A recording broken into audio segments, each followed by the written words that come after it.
जी हां दोस्तों, न्यूजीलैंड के विरुद्ध दूसरे टी20 मुकाबले में मिली शानदार और यादगार जीत के बाद भी भारतीय क्रिकेट प्रेमियों को ये उम्मीद बिल्कुल नहीं थी कि कप्तान सूर्यकुमार यादव तीसरे मुकाबले के लिए अपनी अंतिम 11 में इतने बड़े और चौंकाने वाले परिवर्तन कर देंगे।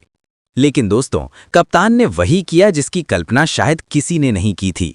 श्रृंखला को पूरी तरह अपने नाम करने और न्यूजीलैंड की टीम को मनोवैज्ञानिक रूप से तोड़ देने के इरादे से सूर्यकुमार यादव ने तीसरे टी20 मुकाबले के लिए अपनी टीम में एक नहीं बल्कि 3 बड़े और साहसिक बदलाव कर दिए हैं। इन बदलावों के साथ ही भारतीय टीम में ऐसे घातक और विस्फोटक खिलाड़ियों की वापसी हुई है, जिनके शामिल होते ही भारतीय दल पहले से कहीं अधिक संतुलित, मजबूत और खतरनाक दिखाई देने लगा है। इस नई संरचना को देखकर न्यूजीलैंड की टीम के खेमे में भी बेचैनी और डर साफ तौर पर महसूस किया जा सकता है। दोस्तों, ये कहना बिल्कुल गलत नहीं होगा कि कप्तान सूर्यकुमार यादव ने तीसरे मुकाबले के लिए जिन 11 खिलाड़ियों पर भरोसा जताया है, वे सभी खिलाड़ी मैदान पर उतरते ही न्यूजीलैंड की टीम पर दबाव बना देने की क्षमता रखते हैं। दूसरे मुकाबले में जिन खिलाड़ियों का प्रदर्शन उम्मीदों के अनुरूप नहीं रहा था, उन्हें बिना किसी हिचकिचाहट के बाहर का रास्ता दिखा दिया गया है और उनकी जगह ऐसे खिलाड़ियों को मौका दिया गया है जो किसी भी समय मैच का रुख पलट सकते हैं। यही वजह है कि अब भारतीय टीम की अंतिम 11 पहले से कहीं अधिक संतुलित नजर आ रही है, जिसमें आक्रामक बल्लेबाजी, धारदार गेंदबाजी और चुस्त क्षेत्र रक्षण का शानदार मेल देखने को मिलता है। दोस्तों, जैसा कि आप सभी जानते हैं, भारत और न्यूजीलैंड के बीच ये 5 मुकाबलों की टी20 श्रृंखला भारतीय सरजमीन पर खेली जा रही है। पहले मुकाबले में भारतीय टीम ने दमदार प्रदर्शन करते हुए न्यूजीलैंड को बड़े अंतर से पराजित कर श्रृंखला में बढ़त बना ली थी। इसके बाद दूसरे मुकाबले में भी भारतीय खिलाड़ियों ने एकजुट होकर ऐसा शानदार खेल दिखाया कि न्यूजीलैंड की टीम पूरी तरह दबाव में आ गई और भारत ने श्रृंखला में 2-0 की मजबूत बढ़त हासिल कर ली। अब दोनों टीमों के बीच तीसरा टी20 मुकाबला गुवाहाटी के बरसापारा क्रिकेट मैदान में खेला जाना है, जहां दर्शकों को एक बार फिर रोमांच, उत्साह और कांटे की टक्कर देखने को मिलने वाली है। इस मुकाबले में भारतीय टीम का इरादा बिल्कुल साफ है, जीत दर्ज कर श्रृंखला को अपने नाम करना और न्यूजीलैंड को वापसी का कोई मौका न देना। वहीं दूसरी ओर न्यूजीलैंड की टीम के लिए यह मुकाबला करो या मरो जैसा बन चुका है, क्योंकि यदि वो तीसरा मुकाबला हार जाती है तो उसके लिए श्रृंखला जीतने का सपना यहीं टूट जाएगा। इसी कारण न्यूजीलैंड की टीम इस मैच में अपनी पूरी ताकत झोंकने वाली है, जिससे ये मुकाबला और भी अधिक रोचक बन जाता है। लेकिन दोस्तों, भारतीय टीम की मौजूदा लय, घरेलू परिस्थितियों का अनुभव और कप्तान सूर्यकुमार यादव की आक्रामक सोच को देखते हुए ये कहना गलत नहीं होगा कि इस बार भी पलड़ा भारत का ही भारी नजर आ रहा है। भारतीय टीम को टी20 प्रारूप की सबसे खतरनाक टीमों में गिना जाता है और अपने घर में उसे हराना किसी भी विदेशी टीम के लिए आसान काम नहीं है। ऊपर से कप्तान ने जिन खिलाड़ियों को तीसरे मुकाबले के लिए चुना है, वे सभी खिलाड़ी अपनी क्षमता, अनुभव और आक्रामक खेल के लिए जाने जाते हैं। अब अगर बात करें इस तीसरे टी20 मुकाबले के सीधे प्रसारण की, तो भारतीय दर्शक इस रोमांचक मैच का आनंद अपने मोबाइल पर जियो हॉटस्टार अनुप्रयोग के माध्यम से ले सकते हैं।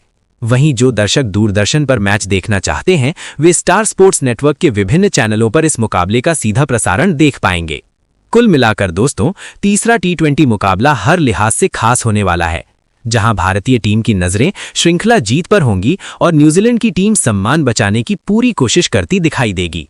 अब देखना यह है कि कप्तान सूर्यकुमार यादव के ये बड़े फैसले मैदान पर कितना असर दिखाते हैं और क्या भारतीय टीम एक बार फिर अपने प्रशंसकों को जीत का जश्न मनाने का मौका देती है या नहीं। तो चलिए दोस्तों, अब इस वीडियो की रफ्तार को और धीमा करते हैं ताकि हर पल महसूस किया जा सके, हर सांस में रोमांच घुल जाए और मैदान पर उतरने से पहले का पूरा एटमॉस्फेयर, पूरा वाइब आपकी आंखों के सामने किसी सिनेमैटिक फ्रेम की तरह खुलने लगे। ये सिर्फ एक मैच की तैयारी नहीं है, ये एक जर्नी, एक स्टेटमेंट और आने वाले समय का साफ मैसेज है। ये नई प्लेइंग 11 किसी कंप्यूटर की स्क्रीन पर बने आंकड़ों से नहीं निकली है। ये उन रातों की उपज है जहां रणनीतिकारों ने नींद को कुर्बान किया, उन चर्चाओं का नतीजा है जहां हर खिलाड़ी की माइंडसेट, उसकी टेम्परामेंट और बड़े मैचों में उसकी प्रेजेंस को बारीकी से परखा गया। ये टीम जोश और संतुलन के उस नाजुक धागे पर चलने वाली है जहां एक कदम इधर उधर हुआ नहीं और मैच हाथ से निकल सकता है। लेकिन यही जोखिल इस टीम को खास बनाता है। शुरुआती ओवरों में जब गेंद नहीं होगी, हवा में हल्की नमी होगी और स्टेडियम की रोशनी आंखों में चुभ रही होगी, तब आक्रमण की आग जलने वाली है। ये वो दौर होगा जहां विपक्ष को बताया जाएगा कि आज का दिन आसान नहीं है। बीच के ओवरों में खेल एक चेस बोर्ड की तरह बन जाएगा। हर चाल सोच समझकर हर रन की कीमत तय होगी और फिर अंतिम ओवरों में ये टीम पूरी तरह रूथलेस मोड में जाएगी, जहां दया या हिचक की कोई जगह नहीं होगी। सलामी जोड़ी के रूप में अभिषेक शर्मा का नाम आते ही पूरा माहौल बदल जाता है। ये सिर्फ एक खिलाड़ी का आगमन नहीं, ये विपक्षी कप्तान के दिमाग में उठने वाला पहला पैनिक सिग्नल है। अभिषेक आज के दौर में सिर्फ रन बनाने वाले बल्लेबाज नहीं हैं, वो एक ट्रेंड सेटर हैं। उनकी मौजूदगी ही फील्डिंग साइड को पीछे धकेल देती है। जैसे ही वो क्रीज पर कदम रखते हैं, गेंदबाज को पता होता है कि अब हर गेंद एक परीक्षा है। उनकी बल्लेबाजी में ताकत है, लेकिन उससे भी ज्यादा है क्लैरिटी। वो जानते हैं कि कौन सा शॉट कब खेलना है।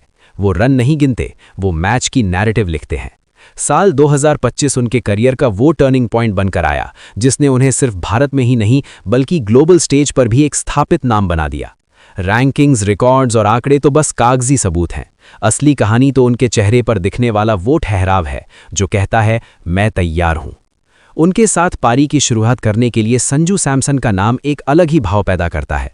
संजू क्रिकेट की उस कविता की तरह हैं जिसे पढ़ते वक्त हर पंक्ति खूबसूरत लगती है, लेकिन हर पंक्ति के पीछे संघर्ष की स्याही भी छुपी होती है। उनकी बल्लेबाजी में एलिगेंस है, टाइमिंग है और ज़रूरत पड़ने पर विस्फोटक अंदाज भी। जब संजू फ्लो में होते हैं तो मैदान छोटा लगने लगता है और गेंदबाज के विकल्प सीमित हो जाते हैं। उनका सफ़र आसान नहीं रहा।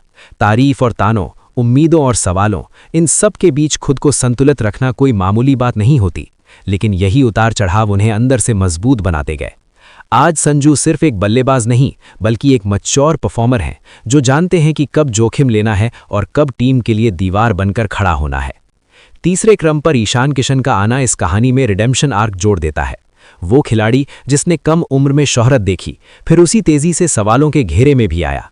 टीम से बाहर होना, आलोचनाओं का सामना करना, ये सब किसी भी युवा खिलाड़ी के आत्मविश्वास को हिला सकता है। लेकिन ईशान ने हार मानने के बजाय खुद पर काम किया। घरेलू क्रिकेट में उनका पसीना, अभ्यास सत्रों में उनकी भूख, ये सब उनकी वापसी की नींव बना। आज उनकी बल्लेबाजी में वही पुराना जोश है, लेकिन अब उसके साथ गेम अवेयरनेस भी जुड़ चुकी है। वो जानते हैं कि कब आक्रमण करना है और कब पारी को गहराई देना है। ये बदला हुआ ईशान टीम के लिए एक एक्स फैक्टर बन सकता है। इसके बाद क्रीज पर आते हैं सूर्य कुमार यादव, एक ऐसा नाम जो आधुनिक टी20 क्रिकेट की पूरी डेफिनेशन अपने भीतर समेटे हुए है। उनकी बल्लेबाजी किसी टेक्स्ट बुक से नहीं निकली, ये तो कल्पनाओं की उड़ान है। मैदान का हर कोना उनका अपना है और हर गेंद उनके लिए एक नया अपॉर्चुनिटी। कप्तान के रूप में भी उनकी सोच उतनी ही मुक्त है जितनी उनके शॉट्स की रेंज। दबाव में भी मुस्कुराना, बड़े मंच पर जिम्मेदारी लेना और टीम को आगे ले जाना, ये सब उनके स्वभाव का हिस्सा है। वो सिर्फ रन नहीं बनाते, वो खेल की टेम्पो तय करते हैं। उनके रहते विपक्ष कभी पूरी तरह सुरक्षित महसूस नहीं कर सकता। मध्य क्रम में अक्षर पटेल का होना इस पूरी कहानी को संतुलन देता है। वो टीम के साइलेंट स्ट्रेंथ हैं। बल्लेबाजी में संयम, गेंदबाजी में नियंत्रण और फील्डिंग में अथक ऊर्जा। अक्षर हर भूमिका में फिट बैठते हैं। जब हालात बिगड़ते हैं वो टीम के लिए एंकर बन जाते हैं और जब मौका मिलता है तो आक्रमण की चिंगारी भी बन जाते हैं। हार्दिक पांड्या का नाम आते ही खेल का मूड बदल जाता है। साहस, आत्मविश्वास और बड़े क्षणों की यादें अपने आप ताज़ा हो जाती हैं। वो खिलाड़ी जो दबाव में और ज्यादा खिल उठता है। उनके बल्ले से निकला हर बड़ा शॉट और गेंद से लिया गया हर अहम विकेट विपक्ष के मनोबल पर सीधा असर डालता है। वो मैदान पर सिर्फ खेलते नहीं, वो प्रेजेंस से मैच पर छाप छोड़ते हैं। कुलदीप यादव इस वीडियो में भविष्य की खुशबू लेकर आते हैं। युवा जोश, निडर सोच और मौके को पहचानने की तेज नज़र, ये सब उन्हें अलग बनाता है। कम अवसरों में भी उन्होंने ये दिखा दिया है कि वो सिर्फ आज के नहीं बल्कि आने वाले कल के खिलाड़ी हैं। गेंदबाजी विभाग में वरुण चक्रवर्ती का आना मैच को रहस्यमय बना देता है। उनकी गेंदें सिर्फ घूमती नहीं बल्कि सवाल पूछती हैं। बल्लेबाज हर गेंद पर असमंजस में रहता है। ये एक माइंड गेम है जिसमें वरुण अक्सर बाजी मार लेते हैं और ये इनका टैलेंट कि आते ही विकेट की छाप छोड़ते हैं और हर बार पहले ही ओवर में विकेट लेना उनकी पुरानी आदत बन चुकी है।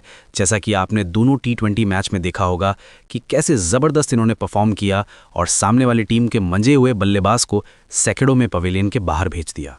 यही इस खिलाड़ी का टैलेंट है। और फिर शिवम दुबे, तेज, आक्रामक और निडर। उनकी आंखों में विकेट लेने की भूख साफ दिखती है।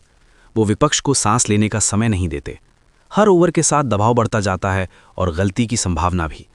और इन्होंने हमेशा शानदार परफॉर्म करके दिखाया है, जैसा कि बीते हुए दोनों टी20 मैच में ज़बरदस्त और शानदार बॉलिंग कराई, जिससे न्यूजीलैंड की टीम दंग रह गई। और दोस्तों, इसीलिए इनका भारतीय टीम में जगह मिली है, क्योंकि ये गेंदबाजी और बैटिंग दोनों में आक्रामक पहचान रखते हैं। अब नाम आता है दुनिया के सबसे खतरनाक गेंदबाज जसप्रीत बुमराह का। बुमराह की गेंदें सिर्फ तेज नहीं होती, वे इंटेलिजेंट होती हैं। उनमें प्लानिंग होती है, पेशेंस होता है और बल्लेबाज की कमजोरी को पढ़ने की गहरी समझ होती है। वो जानते हैं कि किस बल्लेबाज को बाहर जाती गेंद से छेड़ना है और किसे अंदर आती यॉर्कर से जकड़ना है।